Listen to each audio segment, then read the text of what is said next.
सो यहाँ पे कह रहा है कि ड्राइंग का इफेक्ट क्या होगा ट्रांजेक्शन पे। तो ड्राइंग, अगर आप सपोज दैट मैं ओनर हूँ और मैं पर्सनल यूज के लिए बिजनेस से पैसा अगर विड्रॉ करूंगा तो पैसा क्या होगा, कम होगा, कैश कम होगा, कैश डिक्रीज होगा। तो आप क्या करोगे, एसेट साइड में कैश रहता है, एसेट में से कैश को माइनस करोगे जितना मैं पर्सनल यूज के लिए विथड्रॉ करूंगा, राइट।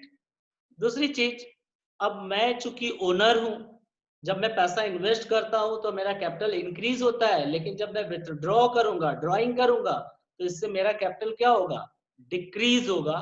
इसलिए कैपिटल भी माइनस होगा। यानी पहला ट्रांजेक्शन था कैपिटल ब्रॉट इन, पैसा मैंने लाया तो बिजनेस में कैश इंक्रीज हुआ और कैपिटल इंक्रीज हुआ, बट ड्राइंग किया तो कैश डिक्रीज हुआ और कैपिटल डिक्रीज हुआ, राइट।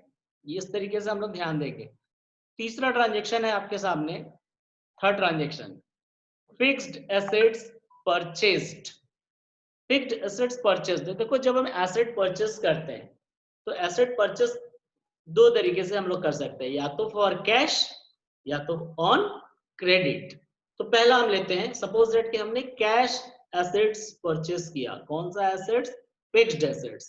फिक्स्ड एसेट्स होता क्या है, जैसे plant, machinery, building, furniture etcetera. So अगर हम कैश से खरीद रहे हैं किसी फिक्स्ड एसेट्स को, सो मेरा कैश क्या होगा, डिक्रीज होगा। तो कैश कहाँ होता है, एसेट्स में। तो एसेट साइड में कैश में से देखो माइनस करेंगे हम लोग, राइट। कैश से क्या करेंगे, माइनस करेंगे। और जितना रुपया कैश से माइनस होगा उतने ही रुपए का मेरे पास एसेट्स आएगा, फिक्स्ड एसेट्स। तो फिक्स्ड एसेट्स में ये एसेट्स प्लस कर देंगे, यानी कि लायबिलिटी साइड में यहाँ पर कोई चेंज नहीं होगा। अगर हम कैश एसेट्स परचेस कर रहे हैं तो जितने रुपए का एसेट्स खरीदा उतना ही रुपया हमारे जेब से गया, यानी कैश जितना माइनस होगा उतना ही एसेट्स प्लस होगा। अब सपोज दैट वही फिक्स्ड एसेट्स हम क्रेडिट पे परचेस करते हैं। क्रेडिट मींस उधार। तो एसेट्स तो हमारे पास आएगा चाहे हम कैश परचेस करें या क्रेडिट पे परचेस करें, राइट। सो एसेट्स हमारे पास आएगा तो फिक्स्ड एसेट्स वाले कैटेगरी में हम उसे प्लस कर देंगे। लेकिन हमने उधार खरीदा है तो ये पैसा मेरे पास से तो नहीं जाएगा क्योंकि हमने पैसा दिया ही नहीं। तो जब हम किसी एसेट्स को उधार खरीदेंगे तो ये क्या क्रिएट करेगा, लायबिलिटी। क्योंकि लायबिलिटी का मतलब क्या होता है, अमाउंट ड्यू टू आउटसाइडर। सो यहाँ पर हमें क्या करना पड़ेगा, अमाउंट पे करना पड़ेगा, ठीक है, किसको, जिससे हमने उधार खरीदा। तो ये लायबिलिटी साइड में वही अमाउंट प्लस कर देंगे। तो आपने देखा कि अगर हम कैश परचेस करें फिक्स एसेट तो कैश माइनस होगा और एसेट्स प्लस होगा, लेकिन उधार खरीदेंगे तो सिर्फ एसेट प्लस होगा और लायबिलिटी साइड में प्लस करेंगे क्योंकि उतने रुपए से लायबिलिटी हमारी इंक्रीज कर जाएगी, ठीक है। क्रेडिटर इंक्रीज कर जाएगा, जिससे भी हम उधार खरीदेंगे वो क्रेडिटर कहलाता है। अब आता है फोर्थ ट्रांजेक्शन। फोर्थ ट्रांजेक्शन में देखिए लिखा है गुड्स परचेस्ड। गुड्स परचेस्ड, तो गुड्स भी हम दो तरीके से परचेस करते हैं, फॉर कैश और ऑन क्रेडिट। अगर हम गुड्स कैश परचेस करते हैं तो कैश माइनस होगा, और चूंकि गुड्स को हम स्टॉक के नाम से रिकॉर्ड करते हैं, स्टॉक किसका पार्ट होता है, एसेट्स का। तो एसेट्स कॉलम में ही स्टॉक उतने रुपए से प्लस हो जाएगा, यानी जितना कैश माइनस होगा उतना ही स्टॉक प्लस होगा। लायबिलिटी एंड कैपिटल में कोई इफेक्ट नहीं होगा। बट यही गुड्स हम उधार खरीदेंगे अगर से ऑन क्रेडिट, सो इससे क्या होगा, गुड्स तो आएगा, नो डाउट गुड्स प्लस हो जाएगा स्टॉक के नाम से, लेकिन उतने रुपए से लायबिलिटी क्रिएट हो जाएगा क्योंकि जो भी पैसा हमें दूसरे को पेमेंट करना है वो लायबिलिटी कहलाता है। तो लायबिलिटी साइड में सेम अमाउंट से प्लस। तो आप देख लो कि अकाउंटिंग इक्वेशन जितना यहाँ प्लस हो रहा है उतना ही यहाँ भी प्लस है, ठीक है। तो हमारा हमेशा इक्वल रहेगा। अब आता है पेमेंट टू क्रेडिटर्स। क्रेडिटर कौन होता है, अभी आपने एसेट्स खरीदा उधार, गुड्स उधार खरीदा, तो यही लोग क्रेडिटर कहलाते हैं। तो अगर आपने पैसा पेमेंट किया क्रेडिटर को तो आपका पैसा माइनस होगा एसेट्स में से, कैश डिक्रीज होगा, और उतने ही रुपए से लायबिलिटी भी डिक्रीज होगा क्योंकि क्रेडिटर भी कम हो जाएगा। तो आपका देखिए यहाँ पर आपका अकाउंटिंग इक्वेशन सेम हो जाएगा क्योंकि जितना यहाँ माइनस करेंगे उतना ही यहाँ माइनस हो रहा है, राइट। अब आते हैं हम लोग सेल ऑफ गुड्स पे। तो गुड्स भी जैसा हमने गुड्स उधार खरीदा था और कैश भी परचेस किया था, उसी तरह गुड्स हम कैश भी सेल करते हैं और क्रेडिट पे भी सेल करते हैं।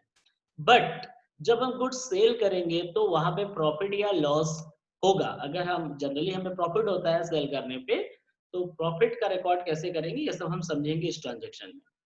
सो देखिए लिखा है सेल ऑफ गुड्स, फर्स्ट है कॉस्ट ₹5,000, सोल्ड फॉर कैश ₹6,000, यानी 5,000 रुपए का गुड्स आपने 6,000 रुपए में बेचा और वो भी कैश। सो आपके पास से क्या होगा, जो गुड्स आप सेल कर रहे हो तो स्टॉक माइनस हो जाएगा कॉस्ट प्राइस पे 5,000 और कैश आएगा आपके पास 6,000। तो आपके पास देखिए क्या अकाउंटिंग इक्वेशन इक्वल हो रहा है? नहीं, क्योंकि 5,000 माइनस कर रहे हो एसेट्स में और एसेट्स में ही कैश में प्लस कर लिए 6,000, यानी 1,000 से आपका एसेट्स ज्यादा शो कर रहा है। तो क्या करेंगे, यानी 5,000 रुपए का गुड्स 6,000 में सेल किया, इसका मतलब we are earning profit of ₹1,000।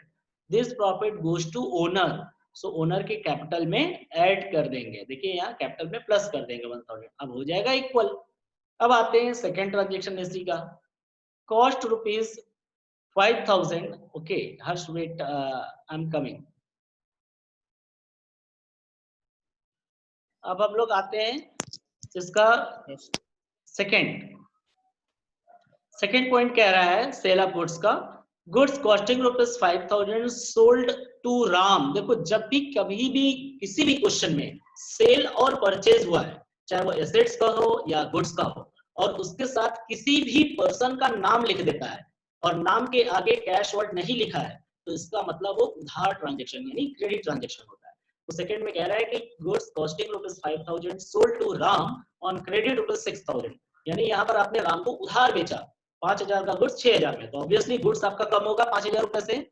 देखिए स्टॉक से 5,000 लेस होगा, लेकिन आपने क्रेडिट पे सेल किया तो इससे क्या क्रिएट होगा, डेटर्स। मैंने बताया था जब हम किसी कस्टमर को गुड्स उधार सेल करेंगे तो वो कस्टमर हमारे लिए डेटर कहलाता है, डेटर हो जाता है। Debtor means amount due from, जिससे भी पैसा हमें लेना है वो डेटर होता है, और debtor is a part of assets. So debtor में हम लोग 6,000 रुपए प्लस कर देंगे। अब 1,000 रुपया हमारा अभी प्रॉफिट हो रहा है क्योंकि एसेट्स में 1,000 ज्यादा शो कर रहा है, तो वो प्रॉफिट कैपिटल में चला जाएगा, यानी ओनर को मिलेगा। 1,000 तक प्रॉफिट ऐड कर देंगे। थर्ड ट्रांजेक्शन है goods costing ₹5,000 sold for cash ₹4,500। तो आप बताइए 5,000 रुपए का गुड्स आपने कैश सेल किया लेकिन ₹4,500 में, इसका मतलब क्या हुआ, आपको ₹500 का लॉस हो रहा है, राइट।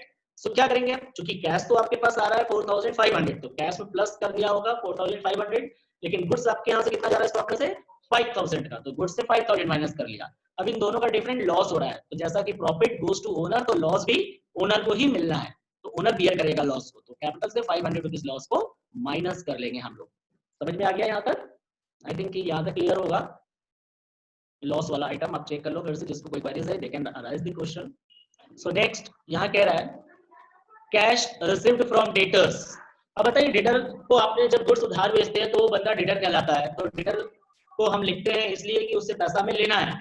जब बाद में वो डेटर वापस पैसा आपका करता है तो आपको कैश मिलेगा, तो कैश रिसीव्ड फ्रॉम डेटर्स के कंडीशन में हम कैसे ट्रीटमेंट करेंगे, हमारे पास कैश आएगा तो कैश में प्लस करेंगे और उतने रुपए से डेटर अब माइनस हो जाएगा, क्योंकि डेटर खत्म हो जाएगा। डेटर तब तक हमारे लिए जब तक वो पैसा पेमेंट नहीं किया है, लेकिन जैसे ही वो डेटर हमारा पैसा पेमेंट कर देता है उतने रुपए से डेटर माइनस हो जाएगा। तो लायबिलिटी एंड कैपिटल पे कोई चेंज नहीं होगा, सिर्फ जितने रुपए से एसेट प्लस हो रहा है उतने रुपए से डेटर माइनस हो जा रहा है।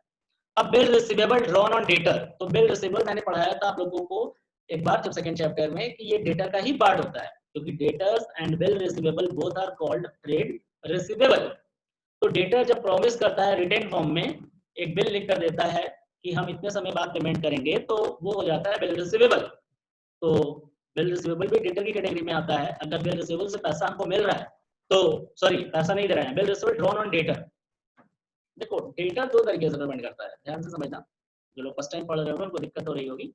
डेटर दो तरीके से पेमेंट करता है, या तो वो कैश पेमेंट कर देता है या तो वो इमीडिएटली एक बिल ड्रॉ करके दे देता है बाय प्रॉमिसिंग दैट कि after this period of time he will make payment.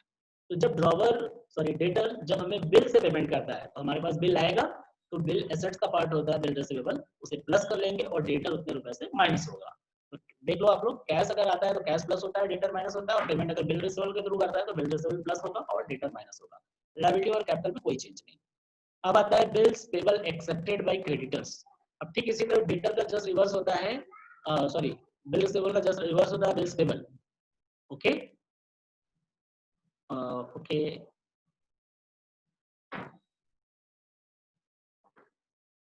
तो उसे कहते हैं रिडेम्पशन ऑफ लोन। फिर से समझ लो, रिडेम्पशन ऑफ लोन का मतलब लोन का पेमेंट करना। अगर आप पहले से लोन ले रखे हो और उसका पेमेंट करने जा रहे हो तो इसे कहेंगे रिडेम्पशन ऑफ लोन। तो रिडेम्पशन ऑफ लोन कैसे कर सकते हो? अगर बाई कैश कर रहे हैं तो कैश माइनस होगा और लोन माइनस होगा। दूसरा तरीका है कि हम लोन का पेमेंट कैश में ना करके अपने कंपनी का शेयर इशू कर देते हैं, तो कैश में कोई चेंज नहीं होगा, इससे लोन माइनस होगा और कैपिटल प्लस हो जाएगा, क्योंकि शेयर जो होता है वो कैपिटल का पार्ट होता है। ठीक है, अब आता है परचेज रिटर्न। तो परचेज रिटर्न में क्या होगा? जब हम परचेज किया हुआ गुड्स वापस करेंगे तो हमारा स्टॉक कम होगा और उतने रुपए से क्रेडिटर भी कम हो जाएगा लायबिलिटी साइड में। तो देखिए, क्रेडिटर भी कम हो गया और स्टॉक भी। अब इसके बाद एक्सपेंसेज। एक्सपेंसेज किसी भी प्रकार का अगर कैश में पेमेंट कर रहे हैं तो कैश से माइनस करेंगे और कैपिटल से माइनस करेंगे। लेकिन अगर वही एक्सपेंसेज आउटस्टैंडिंग होगा, राइट, अगर एक्सपेंसेज आउटस्टैंडिंग है तो कैश पे कोई इफेक्ट नहीं होगा। उससे क्या होगा? कैपिटल माइनस होगा और आउटस्टैंडिंग एक्सपेंसेज लायबिलिटी साइड में प्लस कर देंगे। जैसे आउटस्टैंडिंग सैलरी है तो देखो, कोई भी पैसा पेमेंट करना होता है वो क्रेडिटर का पार्ट होता है, तो क्रेडिटर में प्लस कर देंगे और कैपिटल से माइनस करेंगे आउटस्टैंडिंग एक्सपेंसेज को। ठीक इसी तरह सैलरी प्रीपेड है, अगर प्रीपेड है तो इसका मतलब मैंने एडवांस में दे दिया है पैसा, तो कैश से माइनस होगा और चूंकि प्रीपेड हमारा एसेट्स का पार्ट है इसलिए प्रीपेड को एसेट साइड में प्लस कर देंगे। Next, salary paid includes prepaid salary. अगर हमने सैलरी पेमेंट किया है जिसमें प्रीपेड भी इंक्लूड है तो कैश से तो माइनस होगा ही, प्रीपेड में प्लस होगा जितना प्रीपेड होगा, और बाकी जो एक्चुअल सैलरी होगी वो कैपिटल से माइनस होगी। जैसे 10,000 रुपए सैलरी पेमेंट करना था हमको और हमने 15,000 रुपए पेमेंट कर दिया, 5,000 रुपया एडवांस में, तो कैश से तो 15,000 माइनस होगा और कैपिटल से सिर्फ 10,000 माइनस होगा, क्योंकि सैलरी तो इस साल की 10,000 है। जो 5,000 रुपए एडवांस दिया है हमने वो हो जाएगा प्रीपेड सैलरी। तो प्रीपेड सैलरी को एसेट साइड में प्रीपेड सैलरी का कॉलम क्रिएट करके उसमें प्लस कर देंगे। ठीक इसी तरह अब आते हैं हम लोग इनकम पे। तो कैश रिसिप्ट, अगर कोई इनकम हमें कैश में मिल रहा है तो कैश में प्लस होगा और कैपिटल में प्लस होगा। इंटरेस्ट अक्रूड, ये सब हम पढ़ा चुके हैं कल के या लास्ट क्लास में। इंटरेस्ट अक्रूड ड्यू बट, ठीक है, अक्रूड का मतलब होता है ड्यू बट नॉट रिसीव्ड, मतलब जो इनकम हमने अर्न तो कर लिया है लेकिन अभी हमको हाथ में नहीं मिला है, तो ऐसा इनकम कैपिटल में प्लस हो जाएगा और एसेट साइड में भी प्लस हो जाएगा अक्रूड इंटरेस्ट के नाम से। फिर है इंटरेस्ट रिसीव्ड इन एडवांस, ये हो जाएगा अनएक्रूड इंटरेस्ट। ऐसा इनकम जो हमें एडवांस में मिल गया, मींस अभी मैंने अर्न नहीं किया है, तो कैश तो आ रहा है हमारे पास तो कैश में प्लस करेंगे और इसको लायबिलिटी साइड में interest received in advance column में ऐड कर देंगे। ये सब कल हम लोग लास्ट क्लास में पढ़ चुके हैं। ठीक है, सो देखो इसके बाद भी बहुत सारे हैं, इंटरेस्ट ऑन ड्राइंग वगैरह, ये सब एक बार आप पढ़ लोगे, हम इसका न्यूमेरिकल ट्रीटमेंट जब बताएंगे तो ज्यादा अच्छे से समझ में आएगा। सिर्फ मैंने ये रूल सिर्फ इसलिए भेजा कि आप लोग को ये समझ में आए कि जितने भी ट्रांजेक्शन करते हैं उसका इफेक्ट कहाँ कहाँ पड़ता है। एसेट्स में प्लस करेंगे जितने रुपए से उतना ही लायबिलिटी प्लस होगा, या लायबिलिटी नहीं प्लस हो रहा है तो उतने ही रुपए से एसेट्स माइनस हो जाएगा। ठीक है, तो किसी भी हालत में हमारा अकाउंटिंग इक्वेशन प्रूफ होना चाहिए। तो स्टूडेंट्स अब आप लोग बताइए कि जो एसेट्स, लायबिलिटीज और कैपिटल के बारे में हम लोगों ने भी डिस्कस किया, वो कुछ थोड़ा बहुत समझ में आ रहा है? क्योंकि देखो अकाउंटिंग टर्मिनोलॉजी का यूज है उसमें, जिन लोगों ने नहीं पढ़ा है अकाउंटिंग टर्मिनोलॉजी उनके लिए परेशानी हो रही होगी। तो हम एक बार बोर्ड पर भी हल्का फुल्का 2-3 मिनट जो भी बचा है तुम्हें समझा देते हैं। ठीक है, तो आप देखिए।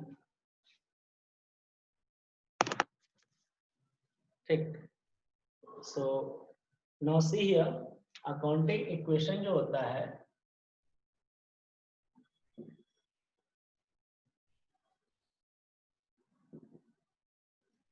अकाउंटिंग इक्वेशन, आपको मालूम है कि एसेट्स होता है और इधर लायबिलिटीज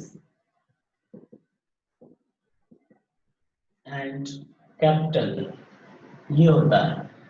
तो देखो ये ध्यान रखना है कि जिस अमाउंट से हम जितने भी रुपीस से हम यहाँ प्लस कर रहे हैं कोई चीज, उतने ही रुपीस से यहाँ पर भी प्लस होना है, तभी ये हमारा इक्वल होगा। ठीक है, अगर मान लो कि एसेट्स में हम कोई चीज प्लस कर रहे हैं तो उतने ही रुपए से या तो यहाँ भी प्लस होगा या तो यहाँ पर माइनस होगा, जिससे प्लस माइनस कैंसिल हो जाएगा। ठीक है, तो ये बात याद रखना है कि अगर एसेट जितने रुपए से प्लस कर रहे हैं उतने ही रुपए से यहाँ पर लायबिलिटीज भी प्लस होगा, तभी हमारा अकाउंटिंग इक्वेशन इक्वल आएगा।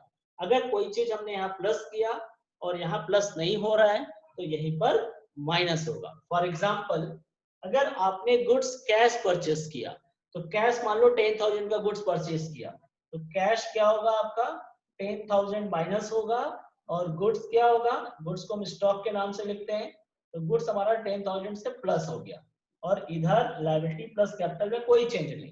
तो आपने क्या देखा कि जितने अमाउंट से यहाँ प्लस हो रहा है माइनस हो रहा है उतना ही अमाउंट यहाँ पर प्लस हो रहा है, इसलिए हमारा अकाउंटिंग इक्वेशन सही है। बट अगर अब यही 10,000 रुपए का गुड्स हम उधार खरीदेंगे तो देखो यहाँ पर कैश में कोई चेंज नहीं होगा, और हम अगर क्रेडिट पे परचेस करेंगे गुड्स तो 10,000 हमारा ये प्लस होगा और लायबिलिटी में भी 10,000 प्लस हो जाएगा और कैपिटल पे कुछ नहीं। तो आपने देखा कि 10,000 से हमने एसेट्स को प्लस किया तो 10,000 लायबिलिटी में भी प्लस हुआ। पहले वाले में क्या था, एसेट्स में से माइनस किया तो दूसरा एसेट्स प्लस हो गया, लायबिलिटी में कोई चेंज नहीं। तो एनी हाउ हमारा अकाउंटिंग इक्वेशन प्रूव होगा कि asset is equal to liabilities and capital. यहाँ किसी भी कंडीशन में हमारा ये एसेट्स ज्यादा नहीं हो सकता या लायबिलिटीज ज्यादा नहीं हो सकता, दोनों ही हमेशा इक्वल होगा।